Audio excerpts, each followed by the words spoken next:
Now let's read the biblical equivalent in Numbers 11:5, chapter 11, verse 5. If we only had meat to eat. Quran mentions meat or no? The fish we used to get in Egypt for nothing. Because they used to live by the water, pull out the fish. Does Quran mention fish?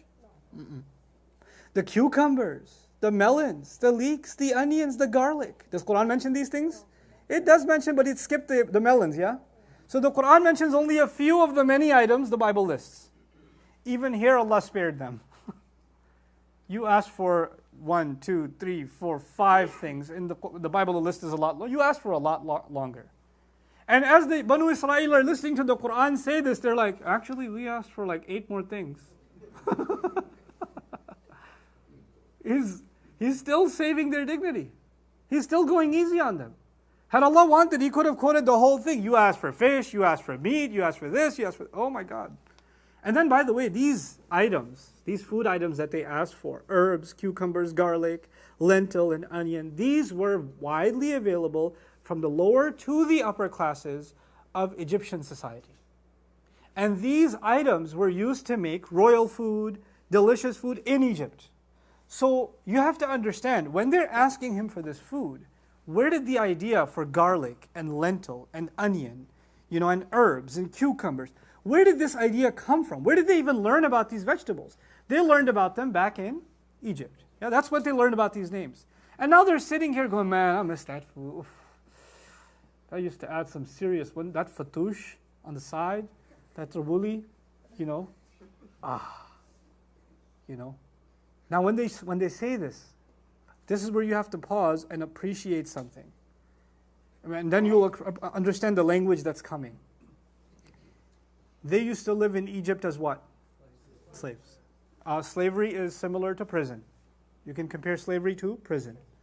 Somebody comes out of prison, finally free. And as they are sitting there free, one day these guys that are all inmates from prison sitting back and, man, I miss my prison food. There used to be some good stuff they used to give us back in the jail. The warden used to make that we used to eat out of. It was good stuff, man. If you're free and you miss prison food, then you don't just miss the food. It's like you're asking for what again? Prison. It's like you have no appreciation for freedom. You have no taste for what it means to have freedom. So by asking for the food of Egypt, it's no different. They don't realize they're asking for a life of humiliation and slavery and indignation that was in Egypt. And Musa alayhi salam recognizes this for what it is. And he tries to teach them by saying, قَالَ أَتَسْتَبْدِلُونَ الَّذِي هُوَ أَدْنَى بِالَّذِي هُوَ خَيْرٌ. Are you trying to replace something that is much better, that is clearly better for you, with something that is inferior? What is that something? Because they didn't say alladhi, they said allati. It's a lot of stuff. If you take all of the items they say, then you would here find atastabdiluna allati hiya adna, the things that are inferior with the thing that is better. But actually he's comparing one thing to one thing, not a list of foods to the list of foods. He's actually comparing the provision given by a tyrant king in a state of slavery. Either you're going to be slaves to Fir'aun or you're going to be slaves to Allah. And when you were slaves to Fir'aun, he gave you these vegetables. And now you're slaves to Allah and He's giving you manna salwa and this water. What do you want? Which slavery do you want? Musa a.s. in his language is actually comparing the two slaveries. And in this concept is important to understand. In slavery to Allah, it is only in slavery to Allah that a human being finds freedom. The Qur'an's concept of freedom is actually only under the shade of Allah's slavery. When a human being becomes Allah's slave, they are no longer slave to trends, to fashion, to money, to other people's standards, to other ethics, other morals. They just have to make Allah happy. They don't have to make people happy. They don't have to fit in with anybody else. They have been freed from all the other pressures in society because they accepted slavery to Allah. We don't understand this core concept of slavery, which is actually deeply associated with freedom. You have kids, we tout in the United States that we have freedom. And Western society, on westernized societies really, not even Western society. Westernized societies are societies that celebrate the idea that we have complete freedom. I went to high school here, I didn't feel free. I didn't feel free. When you go into high school, there's a group of guys that are into hip-hop and they dress a certain way and listen to a certain kind of music and talk a certain kind of talk. And they have a certain kind of hangout. And if you're going to fit in with them, you better become like them. And if you don't, that's their uniform, literally. And they're not just uniform in dress, which is there, but it's also the uniform in how you're speaking, how you're acting, how you're behaving. There's another group of kids, they have their own clique. And if you're going to be part of them, you have to transform yourself into looking, talking, walking like them. This idea of like social slavery, like you have to become like this group of people if you want to fit with them. You can't just be yourself. This stupid idea that I'm myself. How are you yourself? How is that you being yourself? That you're dying to get this, our girls, dying to get the same backpack as the other girls have. Or wearing the same shirt or getting the same shoes that every other, like, why are you, I thought you're free. Why are you a slave to this brand? Until you wear this brand, it's like you're not even a dignified human being. People check your kicks, they look at your t-shirt, they look at it, and then you're worth something. You know? This is like, I went to high school a long time ago, a very long time ago. But and fashion may have changed, trends may have changed, but this cliquish behavior and social slavery hasn't changed. It hasn't changed. That's not freedom. That's not freedom at all. And so when you enslave yourself to Allah, you get free from all this stuff. This is what Musa alayhi salam is trying to tell them. Yes, life here is difficult in the desert. You only have one kind of food, I acknowledge that. But the one thing you get that you could have never had there is that the only one you have to make happy is Allah. That's it. You're not enslaved to anybody else.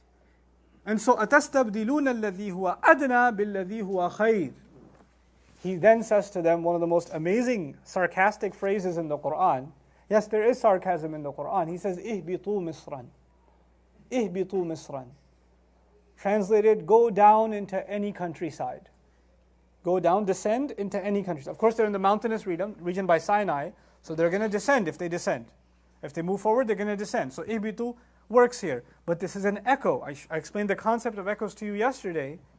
إِهْبِطُوا is not the first time that the surah is using it. إِهْبِطُوا was used when Adam alayhi salam was sent down from Jannah, twice. إِهْبِطُوا بَعْضُكُمْ لِبَعْضٍ عَدُوٌّ إِهْبِطُوا مِنْهَا جَمِيعًا.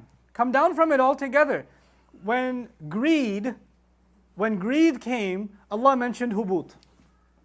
Adam alayhi salam, whatever happened as a result of greed, as a result of temptation, hubut.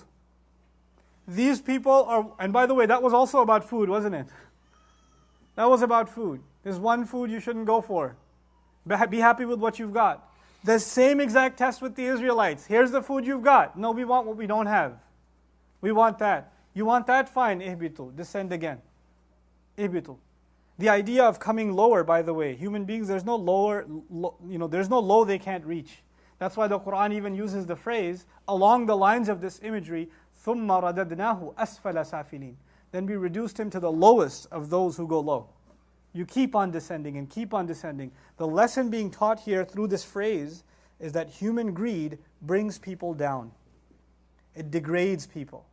Your unsatiated temptations and your unsatiated appetite, if the deen of Allah is not going to put a check on it, then you are only going to end up humiliating yourself. And you'll degrade yourself more and more and more and more and more. Ihbitu.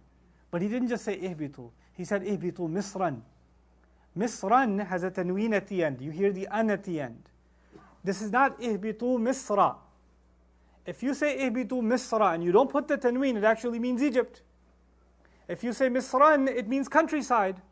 As a matter of fact, when it's a mamnu' min as-sarf word, meaning you just have a fatha, misra, then it's referring to the actual country of Egypt. But that wouldn't make sense, because then it's like Musa alayhi salam saying, go back to Egypt. But he didn't say misra, he said what? Misran. But of all the words available in the vocabulary of the Semitic languages, including Arabic, you could say ihbitu baladan, ardan, qaryatan, madinatan. You could say so many words to say descend into any town, any land, any region. He chose the one word that is so close to what country? Egypt because he's trying to tell them, you idiots are asking for Egypt all over again. So why don't you, it's like he's saying, why don't you go down to another Egypt? Ihbitu Misran. This is the sarcasm of Musa alayhi salam. And so as he says this, you need to appreciate the next phrase that these are the two things Musa alayhi salam says, or three things. First he says, you're replacing something better with something worse, which isn't about food, it's about what? Freedom versus slavery. Slavery to Allah versus slavery to Fir'aun. That's what that's about. The second thing, go down to another Egypt. I think you're asking for another Egypt, go. And then he says, فَإِنَّ لَكُمْ مَا سَأَلْتُمْ. No doubt what you've asked for is, you're going to have it. You people, particularly, are going to have what you asked for. Let me put that in common American English now. You're going to get what you asked for. Oh, you're going to get it all right. You asked for it. When you say you asked for it, then they think they asked for salad, cucumbers and lentils. But what they asked for is the life of Egypt all over again. Now, so before we go, because the ayah is long, before we go further, let's qualify the life of Egypt. The life of Egypt is three things, essentially. If you were to describe the life of Egypt, it would be what makes it so bad? Three things make it bad. The first thing is slavery to anyone other than Allah is humiliating. Human beings being enslaved by other human beings is a humiliating way to live. And Allah Azza wa Jalla even describes that humiliation early on when He says, يَسُومُونَكُمْ سُوءَ الْعَذَابِ يُذَبِّحُونَ أَبْنَاءَكُمْ وَيَسْتَحْيُونَ نِسَاءَكُمْ. So the humiliation is the first problem with a life of slavery. If you give a slave the choice to be free, if he has any self-respect, the first thing he would want is freedom. That's the first thing. The second thing is that in slavery, let's compare slavery to other kinds of labor. Like there's a slave who works at a farm, and there's a farmer who works on a farm. A slave who works on a farm, even if he's working on the farm his entire life, is there any promotion? Is there a better future for his children? Is there any progress? Is there any hope that his children will have a better life or anything? Or he's stuck in the same place? He's stuck in the same place. But on the other side, a farmer who's working on the land also, but he's not a slave. When he works year after year after year, maybe he has a little more savings. Maybe he bought the farm now. Maybe he has another farm now. Maybe his children, he can send them off to the city to get a better education. There's hopes for a better future or no? Right? There's progress possible. So what does slavery do? It doesn't just humiliate people, it keeps them exactly where they are and where they were. So many of our parents and their parents did not have a high education. So many people in the Muslim world, their grandparents or their parents did not have a high education. And they sacrificed to send their children to school. They took all of their savings to get their children, even at some education. And then those children got a better education for their children. And now they moved up the social ladder, so to speak. And they don't realize that that's actually the product of some farmer back in the generations that decided that they're going to provide their next generation a better future. We actually step on the blood, sweat, and tears of our ancestors to get where we are. It didn't just happen. I went to school, but I went to school because my parents were able to afford me putting to school. But they were only able to do so because their parents provided them an education. Somebody made sacrifices before me for me to benefit from that labor. But if you cannot change your state, your father was in that state, you're in that state, your children will be in that state, and there is no future for you, that is actually the Arabic term maskana. Maskana is a combination of masaka and sakana. Masaka means to stop, sakana means to remain stationary. It is to absolutely remain in the same exact helpless state. From it you get the word miskin. You've heard the word miskin before. It's not just used for poor people. Miskin linguistically suggests somebody who is not able to change their situation. They're stuck. They're paralyzed. And that's the person who can't get a job because of sickness. No matter what they do, their state doesn't look like it's going to improve any. They're a miskin. Now, the first problem with slavery was humiliation. The second problem is you're stuck in the same place. You with me so far? But for the Egyptians, there was a third added problem. These two are bad enough, but there's a third problem. Every few years, what does the Pharaoh do? He goes crazy and he kills all the baby boys. He does this mass genocidal crazy thing to these people, and anybody who even so much as looks up gets slaughtered and executed. The سُوءَ الْعَذَابِ يُذَبِّحُونَ أَبْنَاءَكُمْ. In other words, they are victims of the rage of a tyrant king. They are victims of the rage of a tyrant king. 3 items that I highlighted to you. Now look, Musa alayhi salam said, go into another Misr, which is translated another land, but sarcastically what does it mean? You guys deserve another Egypt. You'll get what you asked for. What list does Allah make? وَضُرِبَتْ عَلَيْهِمُ الذِّلَّةِ. Humiliation was slapped on them. What did I say was the first problem in the life of Egypt? Humiliation, الذِّلَّة. He says, وَضُرِبَتْ عَلَيْهِمُ الذِّلَّةِ وَالْمَسْكَنَةِ. And the inability to get out of that state was slapped onto them. They could not change their state. That was the second thing that was slapped onto them. What was the third problem? Do you remember? They used to receive the rage of who? The king. But this time they haven't made Fir'aun angry. Who have they made angry now? Allah. Allah says, وَبَاءُوا بِغَضَبٍ مِّنَ اللَّهِ. They drew upon themselves rage from Allah. Ba'a yani raja'a. They brought back to themselves. They returned onto themselves rage from Allah. Ba'a in Arabic, very interesting verb. It's even used for marriage. Ba'a al-mar'a actually means to marry a woman. Tabawwu is also used for when you settle with your wife somewhere. Like a married life settlement is called tabawwu in Arabic. And so use of the word ba'u bi ghadabin min Allah suggests they were married to the rage from Allah. Like they couldn't let go of doing things that would cause them to be for Allah to be enraged with them over and over and over again. They kept on doing this stuff. Allah Azza wa Jal describes, this is after Egypt, these 3 things that Allah helped them escape from became their fate because of their greed. But then the question arises again. This is the style of the Quran now. Is this only because they asked for tomatoes? Well, they didn't ask for tomatoes. Cucumbers? I like tomatoes, I threw it in. You know, is it they just ask for dal and cucumbers and, lentil a little bit, and now Allah says you shall be humiliated for generations? That seems a bit harsh. Remember before we saw that they changed hitta to hinta and thousands died according to the Bible, but that wasn't actually the reason. The reason was other corruption. Same thing in this ayah again. The crime is mentioned, then the punishment is mentioned, then you're told that the crime that was mentioned was just the tip of the iceberg. Here's the actual crime that brought them to this state. What was that crime? ذَلِكَ بِأَنَّهُمْ. This is all one ayah. ذَلِكَ بِأَنَّهُمْ كَانُوا يَكْفُرُونَ بِآيَاتِ اللَّهِ. That is because they were continuously in denial of the miraculous signs of Allah. They were continuously denying the miraculous revelations and the signs of Allah. Allah gave them one after another, and nothing budged them. They wouldn't move. Muslims, I met a guy, he was actually a student of mine when I used to teach at Nassau Community College. He was an agnost, and he really wanted to believe in God. He just really, really wanted to believe in God. And I was an Arabic teacher there, and he decided that he's going to study the Quran on his own and just ask me questions whenever he has a question. So he used to read the Quran and ask me these questions, and he's a very intelligent guy. And he said to me one day, look, I think everything in the Quran that I've read makes sense to me. Everything makes sense. I want to be Muslim. There's just one thing. I was like, what is it? Because I need to see a miracle.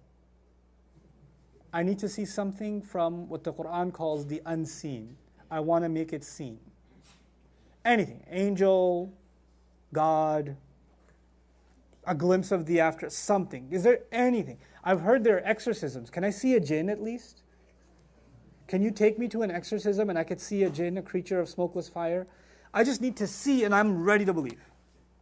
He just needs to see a miracle, and he says, if I could get that, I was like, oh, yeah, you ain't going to get that. You ain't going to get that. Sorry. Because it doesn't work on your demands. You have to come to this deen with thought. And if this was a religion for just, animals, animals can be convinced by what they see. They see a fire, they run the other way. This religion was given to human beings who can think about something and arrive at a conclusion. They don't have to see it. They have to realize it. They have to conclude it. They have to think and arrive at a conclusion. You don't have to see 2 times 2 is 4. You have to think through it, and you arrive at that conclusion. When you see smoke far away, you don't have to go near oh no, I don't think there's a fire. There's smoke, which means even if you haven't seen the fire, there's definitely a fire. You have the mind to be able to tell from evidence there's something there that you can't see. That's how Allah created the human being. Ability to process information and arrive at conclusions that may not be obvious. This is the aql of the human being. Allah does not insult that intellect. And that's why I told you when Allah sends miracles to see, Then if you still don't believe, what does He do? Then He punishes. Because now I've given you what is enough to convince even an animal. You still don't believe? So now, these people, why did they draw upon themselves the rage of Allah? Because they saw not one, but multiple miracles from Allah. And once you see a miracle, there's no justifiable explanation left for you to defy Allah. There's no explanation left. And Allah's sunnah has always been, those who He shows a miracle to, and they still disbelieve, they get the ghadab of Allah. So they drew upon themselves the ghadab of Allah. ذَلِكَ بِأَنَّهُمْ كَانُوا يَكْفُرُونَ بِآيَاتِ اللَّهِ. And this would have been enough for Allah to be angry with them. This was enough for Allah to be angry with the nation of Salih, with Nuh, with other prophets. This would have been enough. But they didn't stop there. That wasn't the only crime. What else did they do? وَيَقْتُلُونَ النَّبِيِّينَ بِغَيْرِ الْحَقِّ. And they continuously engaged in the killing of prophets without justification. And it's very interesting that the word يَقْتُلُونَ is used in the present tense.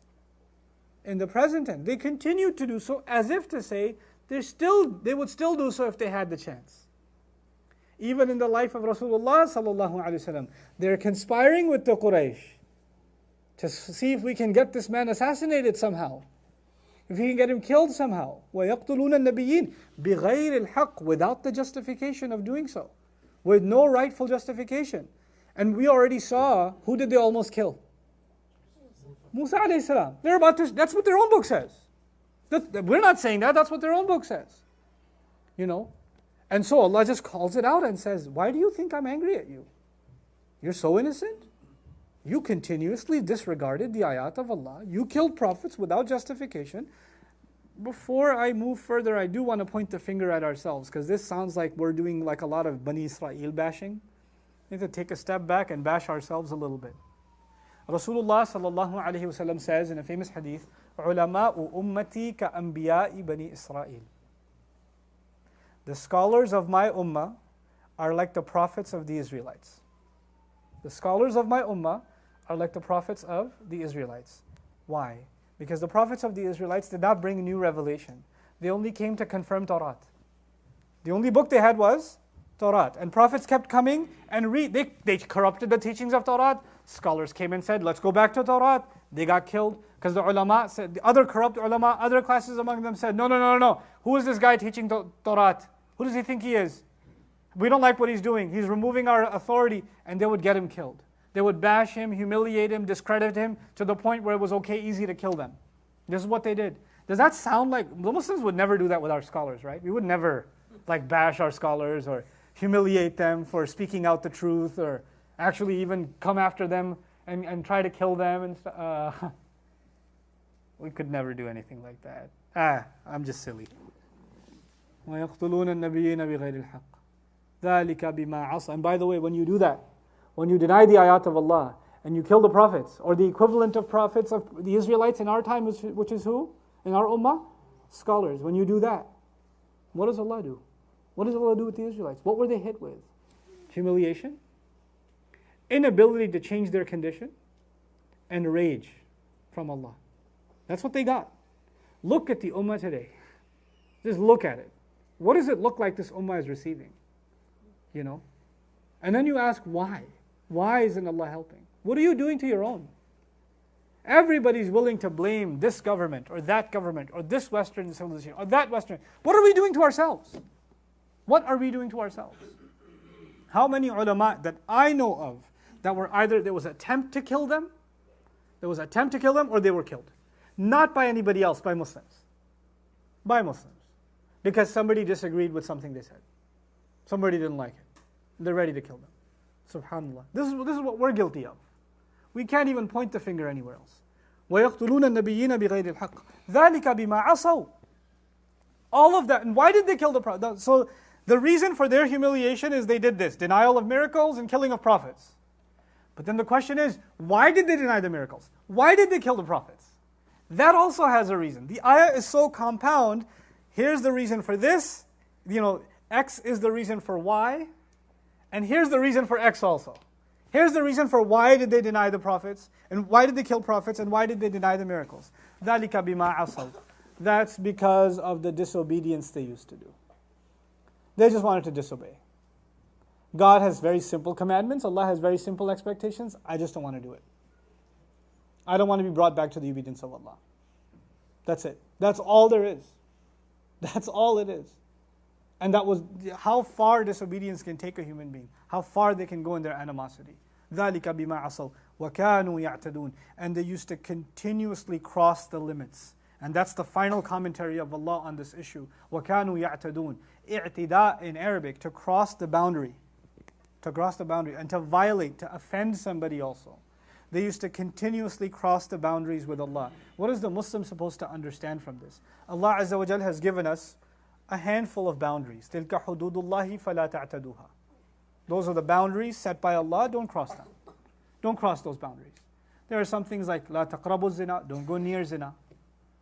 Allah just said it straightforward, don't go near this boundary. This is bad for you. إِنَّهَا, إِنَّهُ كَانَ فَاحِشَةً وَسَاءَ سَبِيلًا.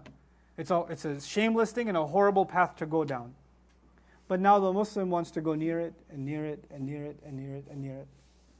To the point where first, there are phases of nifaq when it comes to disobedience to Allah. Phases of hypocrisy. In the first phase, all the Muslim wants is to say, I'm not doing it, I'm just going close to it, it's not that bad. The next phase is, I'm not as bad as some other people, they do a lot more stuff. At least I'm not doing that. Then they get even closer to it. Then they say, I can't help myself. Make dua for me. I know I do it. I know it's bad. But what can I do? Just addicted, Then they go a little step further. And they say, what's wrong with it? Why can't I be happy? Why can't you just let me live my life? I just want to be free. And that's the point where عَصَوْا وَكَانُوا يَعْتَدُونَ.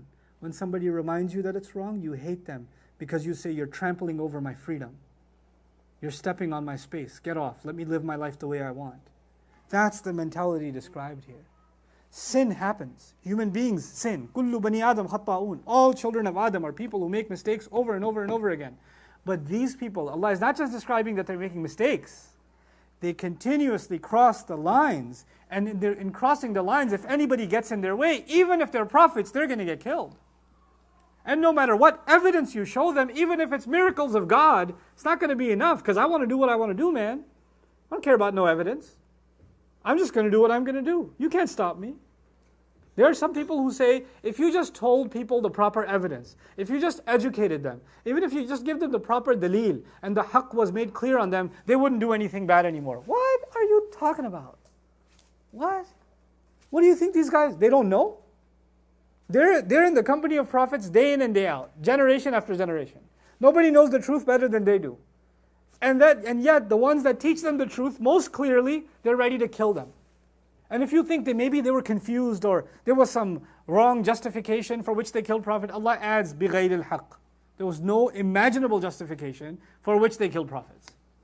They had absolutely no right to do so. All of it was just their defiance. All of it was just their rebellion. Then the Bible's words echo in my mind. When Moses said to them, rebels. He didn't even say Israelites, Ya Bani Israel, Ya Qawm. Quran never says, Ya Buha. Rebels. Quran doesn't, when Musa alayhi salam speaks to them, he says, Ya Qawmi, my people. Isa alayhi salam says, Ya Bani Israel. The Torah says, rebels. You want me to get water out of here? You want me to bring water out of this rock? And why would he talk like that? Why wouldn't he just put the water out of the rock? He would talk like that to say, are you going to become a little more human after this? Can you not treat me the way you do like this?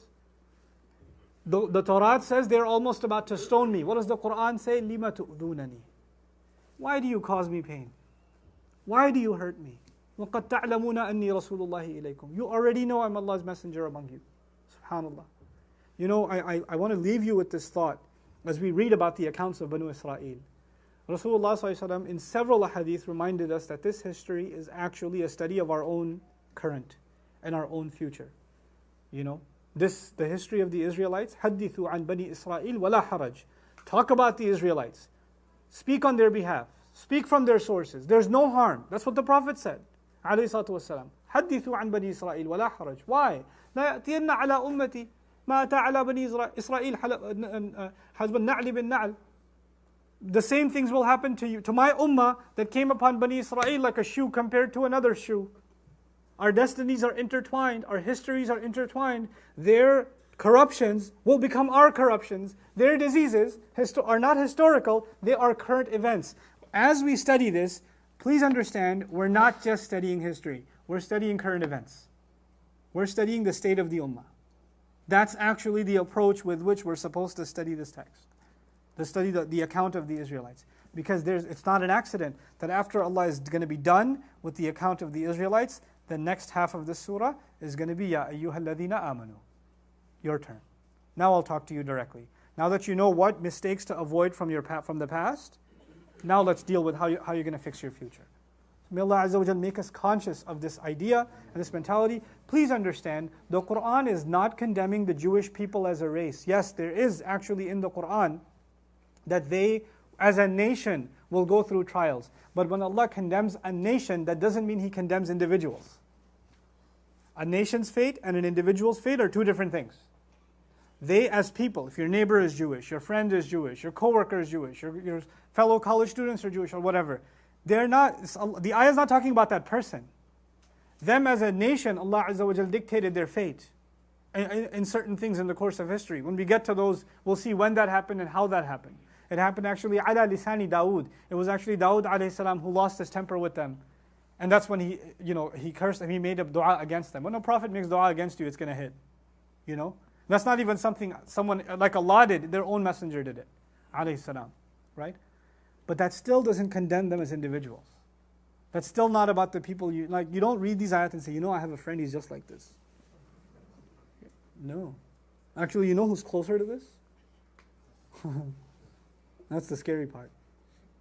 They used to play, for example, think about it, just leave it. One of the worst crimes they did in the Quran, they play with the Sabbath. They were told, don't do business on the Sabbath. Don't mess with it. Don't mess with Yom Sabt. What were we given instead? We're not given the Sabbath. What are we given? Jumu'ah. And people mess with Jumu'ah or no? For business reasons. They'll show up like, in accounting they call it LIFO, right? Last in, first out. Right? Like, Salah is 1:45, Iqamah must be 2:10, I'll get there 2:13. Right before the Salam. Got it.